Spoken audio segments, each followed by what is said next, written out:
जो foundation first 6-7 years में मिलता है उसी पे बच्चे का सक्सेस डिपेंड करता है। वो फ्रेंडशिप्स, सिंपल चीजें, life skills, sharing, taking turns, wait करना अपनी टर्न के लिए, दूसरों के लिए एम्पैथी, ये सब कहाँ सीखते हैं बच्चे? प्री स्कूल में। जितने छोटे होते हैं उतनी जल्दी बच्चे मल्टीपल लैंग्वेजेस सीखते हैं।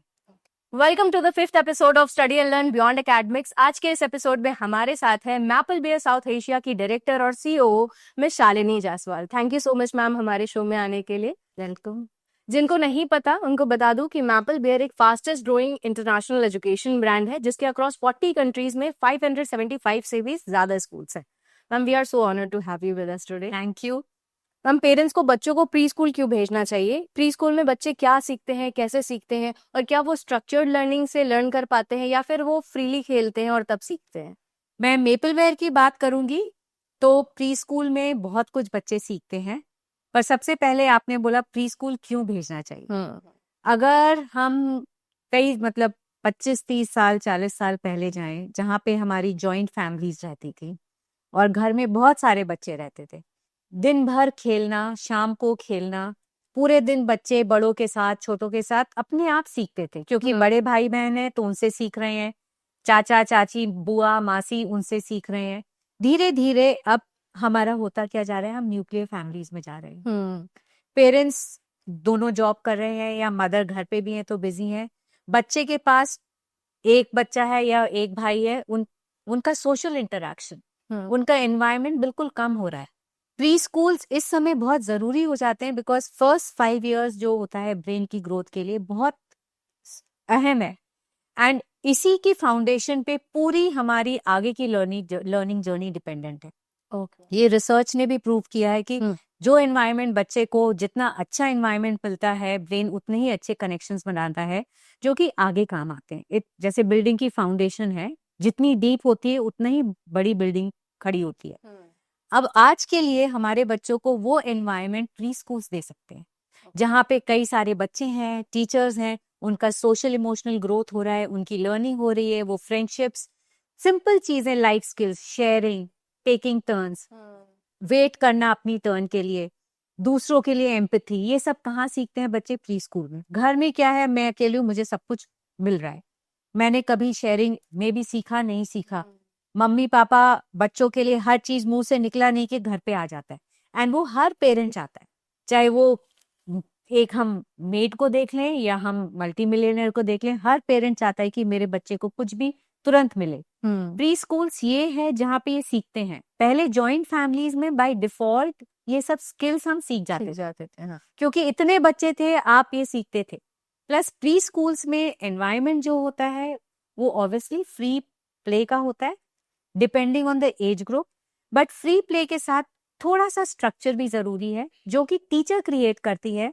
वो स्ट्रक्चर ये नहीं होता कि हम टेबल चेयर पे बैठ के काम कर रहे हैं या वर्कशीट्स भर रहे हैं, बट वो स्ट्रक्चर होता है कि मुझे क्या बच्चे का लर्निंग आउटकम चाहिए है, इस लेवल पे मैं क्या कराना चाहती हूँ, उसके बेसिस पे मैं एक्टिविटीज डिजाइन करती हूँ। उन एक्टिविटीज में फ्रीडम है। सो बच्चों को वो एक्टिविटीज में फ्रीडम मिलती है। एक एग्जाम्पल मैं लेती हूँ, जैसे सैंड एंड वाटर टेबल है, एंड मुझे है कि ये बच्चों को सिर्फ पोरिंग स्किल्स सीखनी है या फाइन मोटर स्किल्स हैं, तो मैं उसमें वाटर या सैंड डाल के अलग अलग कंटेनर्स दे दूंगी, एंड बच्चे उसको भर रहे हैं, एंड देन टीचर वो पूछती है कि कौन बड़ा है, क्या छोटा है, बराबर है, तो बच्चे मेजरमेंट सीख रहे हैं।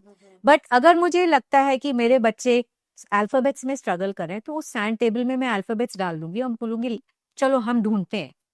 अब बच्चे ने डिग किया, उसमें से एक अल्फाबेट निकला, ही क्या है, और बच्चा रिकग्नाइज कर रहा है, तो बच्चे के लिए तो प्ले है, पर टीचर ने क्या किया है, उसमें लर्निंग आउटकम एक डाला हुआ है।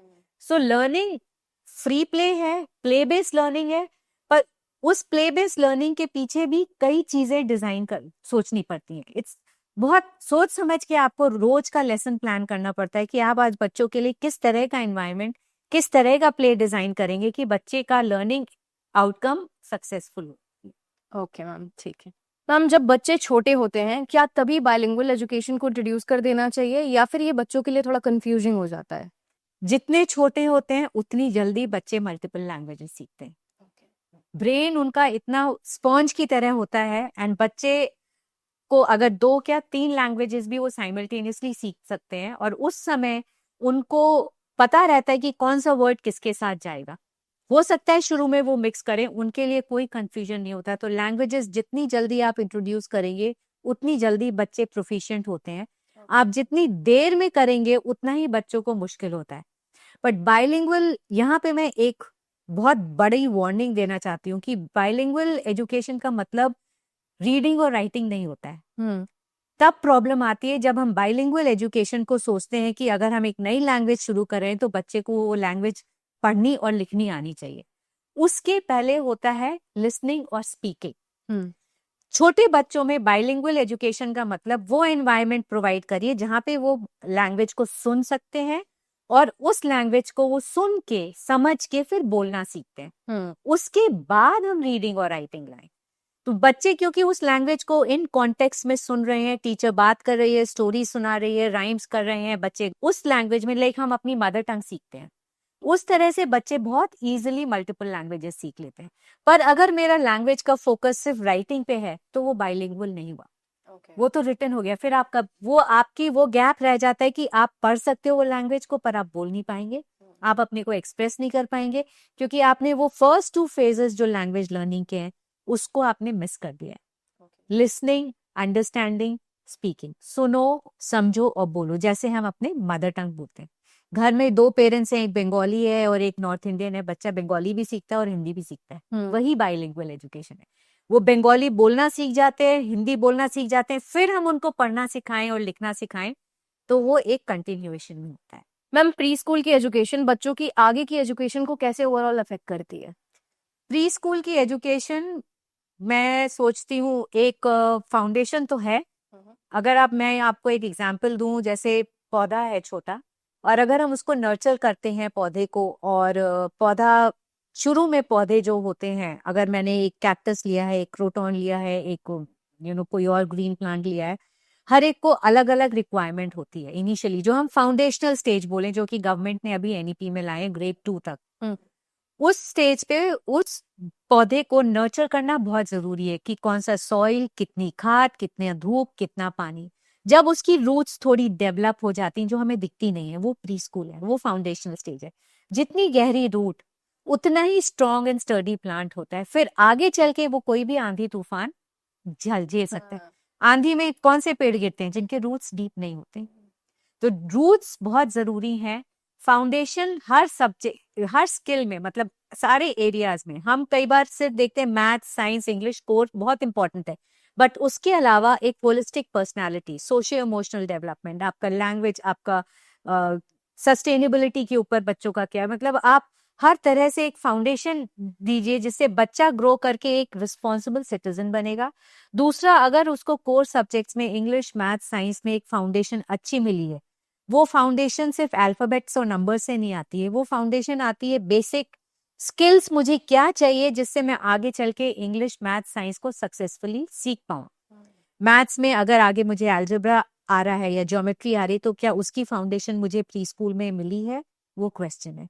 लैंग्वेज में मैं अपना लैंग्वेज सुन के, समझ के, मेरी अच्छी वोकैबुलरी है, मुझे बेसिक फोनोलॉजिकल अवेयरनेस और शब्दों को कैसे लिखना पढ़ना है वो आता है, तो आगे चल के मैं कुछ भी लिख सकती हूँ। वो एक्सपोजर बहुत जरूरी है। सो ये फाउंडेशन ही, एंड रिसर्च भी यही कहता है वर्ल्ड वाइड, कि जो फाउंडेशन फर्स्ट 6-7 ईयर्स में मिलता है उसी पे बच्चे का सक्सेस डिपेंड करता है। ये फाउंडेशन आपका कोर सब्जेक्ट्स में, ये फाउंडेशन आपके सारे स्किल्स में। सिंपल थिंग है, learning from my own mistakes, choice. बच्चे को अपने आप क्या सही है, क्या गलत, क्या वो डिफरेंशिएट कर सकते हैं। गलती की तो बच्चे अपने आप को सेल्फ करेक्ट कर सकते हैं। हम बच्चों को गलतियां करने देते हैं और उनको गलतियों से सीखने देते हैं। ये सारी चीजें अगर हम प्री स्कूल में करते हैं तो आगे चल के वो इंसान सक्सेसफुल रहेगा। आज की डेट में हम गारंटी नहीं कर सकते कि 10 साल बाद कौन से जॉब्स होंगे, किस तरह के जॉब्स होंगे। हमें बच्चों को एक लाइफ लॉन्ग लर्नर्स बनाना है और वो स्किल सेट हम उनको बचपन से ही दे सकते हैं। सो प्री स्कूल धीरे धीरे करके बहुत इंपॉर्टेंट होता जा रहा है बच्चों के लिए, बिकॉज हम कितना भी कर लें, हम घर में वो एनवायरनमेंट नहीं दे पाएंगे जो कि एक अच्छा प्री स्कूल दे सकता है। ओके मैम, किस एज के बच्चों को प्री स्कूल भेजना चाहिए? राइट हम मेपल बे में टॉडलर से शुरू करते हैं 2 इयर्स से। 2 इयर्स का मतलब ये नहीं कि हम उनको लिखना पढ़ना अल्फाबेट नंबर्स, बट 2 इयर्स में हमारा फोकस रहता है लैंग्वेज। मदर टंग भी वो ठीक से नहीं सीख पाते, हम बाइलिंगुअल एजुकेशन इंट्रोड्यूस करते हैं, बच्चों को एक्सप्रेस करना आना चाहिए। The second is friendship, socio emotional relationships. The third is responsibility. Simple सी चीज, हम आके अपने बैग को एक अपनी जगह पे रख देते हैं। जो हम किसी टॉय से खेल रहे हैं उसको वापस रखते हैं, भले ही ठीक से नहीं पर वापस रखते हैं। ये मेरी क्लास है, हम इसको अच्छे से साफ रखते हैं। कचड़े को हम कहाँ डालते हैं, अपने फिंगर्स, आई हैंड कोऑर्डिनेशन, चलना, जंप करना, ये सिंपल स्किल सेट्स बच्चों में आते हैं। फिर जब वो 3 साल का होता है तो नर्सरी के हिसाब से लर्निंग आउटकम्स, JKG, SKG, एक पूरा कंटिन्यूम होता है कि बच्चे को 2 साल से लेके जब तक हमारे पास रहता है 6 साल तक, वो 4 साल में बच्चा कैसे और कहाँ सीखेगा, हर एरिया में उसके बेसिस पे एक्टिविटीज डिजाइन होती हैं। ओके मैम, पेरेंट्स का क्या रोल होता है बच्चों की एकेडमिक और इमोशनल ग्रोथ में? पेरेंट, स्कूल और बच्चा एक ट्रायंगल, मतलब I would say parent, teacher, school and बच्चा सेंटर में है। तीनों को बच्चे के बारे में सोचना है, एंड तीनों जब तक मिलके काम नहीं करेंगे, मैनेजमेंट, टीचर एंड पेरेंट, बच्चे के लिए नहीं ग्रोथ होगी। पेरेंट एक बहुत बड़ा रोल करते हैं to stay in touch in the school, school के साथ बात करके, स्कूल को सब कुछ शेयर करके एंड टीचर्स के साथ काम करके। हो सकता है बच्चा किसी चीज में ठीक नहीं कर रहा हो एंड उसके लिए टाइम लगेगा, बट आप क्या घर में सपोर्ट प्रोवाइड कर सकते हो, बट टीचर क्या कर सकती है, कोलैबोरेट करके काम करना है। इमोशनल डेवलपमेंट में भी पेरेंट्स का रोल बहुत है एज रोल मॉडल्स। हम एक्सपेक्ट करते हैं कि बच्चा सब कुछ ठीक करे और हम नहीं करें। अगर हम गुस्सा कर रहे हैं, हम गलत वर्ड्स यूज कर रहे हैं, तो बच्चा भी वही कर रहा है। हम जोर से बात कर रहे हैं, हम एक दूसरे को गाली दे रहे हैं, वो रूल हमारे लिए जो रूल है वही बच्चों के लिए। सो बेसिक सा फंडा है कि I do, we do, you do. जो हम कर रहे हैं आपके लिए मॉडल कर रहे हैं, चाहे वो टीचर हो या पेरेंट, हम साथ में करेंगे, फिर आप करेंगे। सो अगर हम अपनी प्लेट किचन में उठा के रखेंगे तो बच्चा भी रखेगा, बट अगर हम सोचेंगे हम टेबल पे खाना प्लेट छोड़ के मेट करेगी तो बच्चा भी सोचेगा मेट करेगा। सो बच्चों को एक रिस्पॉन्सिबिलिटी देना, बच्चों को एक घर का पार्ट बनाना, छोटे छोटे कामों में इन्वॉल्व करना, वो रिस्पॉन्सिबिलिटी से करता है। सिंपल सी चीजें, चलो प्लेट्स लगाते हैं, स्पून्स लगाते हैं, वो बच्चा करे। अपना टिफिन आप कहाँ रख रहे हो, हम खाना कैसे खा रहे हैं, हम अपने कपड़े खुद उठा के रख रहे हैं। मेड्स भी होती हैं, ठीक है, बट रिस्पॉन्सिबिलिटी यही छोटे छोटे चोर्स सिखाते हैं। सो जब तक हम बच्चों को घर के काम में इन्वॉल्व नहीं करेंगे, बच्चों को हम अपने डिस्कशंस में इन्वॉल्व नहीं करेंगे, उनके लेवल पे उनको डिसीजन मेकर्स नहीं बनाएंगे, वो चीजें बच्चों में आगे चल के नहीं। एंड इन एजुकेशन ऑल्सो, घर पे आप क्या पढ़ा रहे हो, स्कूल के जैसा स्कूल कर रहा है, आप उसको घर में कुछ और सिखा रहे हैं, टीचर कुछ और सिखा रही है, तो दो अलग बातें हो जाती हैं। सो बीइंग टुगेदर, एक कम्युनिटी की तरह, पेरेंट और टीचर बहुत स्ट्रॉन्ग कम्युनिटी है एंड सबसे बड़ा रोल करते हैं ये। बच्चे के हित में सोचिए, आपको क्या अच्छा लगता है वो नहीं, टीचर को क्या अच्छा लगता है वो नहीं, बच्चे के लिए क्या जरूरी है वो सोचिए। और एक साथ काम करने में सबसे मतलब बच्चे की ग्रोथ सबसे अच्छी। Okay ma'am, how to be successful in life? Balance, आप अपना जो इच्छा है उसको करिए, हैव बिलीव। आगे फेलियर्स भी आएंगे, कई चीजें नहीं होंगी, कई चीजें होंगी, बट यू हैव, मतलब प्रैक्टिकली आपको आगे बढ़ते रहना है, चीजों को दिल से नहीं लगाना है। अच्छे लोग मिलते हैं, उनसे जुड़िए, जो नहीं है उनको लेट गो कर दीजिए, पकड़ के मत रखिए, क्योंकि वो आपको पीछे खींचेगा। आगे बढ़ने के लिए, आपको सक्सेसफुल होने के लिए, और आपको अच्छे लोगों के साथ कनेक्ट करना पड़ेगा, आपको खुद को अपने को अपग्रेड करना पड़ेगा। जिस दिन आपने सोचा आज मुझे सब आता है, उस दिन आपकी ग्रोथ खत्म। अगर आपको लगता है नहीं मुझे अभी और सीखना है, तो आप हमेशा आगे बढ़ते रहेंगे। एंड ग्रोथ कभी अकेले नहीं होती है, हमेशा टीम के साथ होती है, लोगों के साथ होती है। अगर आप सोचोगे कि आप अकेले आगे निकल जाएंगे तो वो पॉसिबल, आपके साथ आपकी टीम, आपके आसपास सब जरूरी। Nice, thank you so much ma'am. Thank you.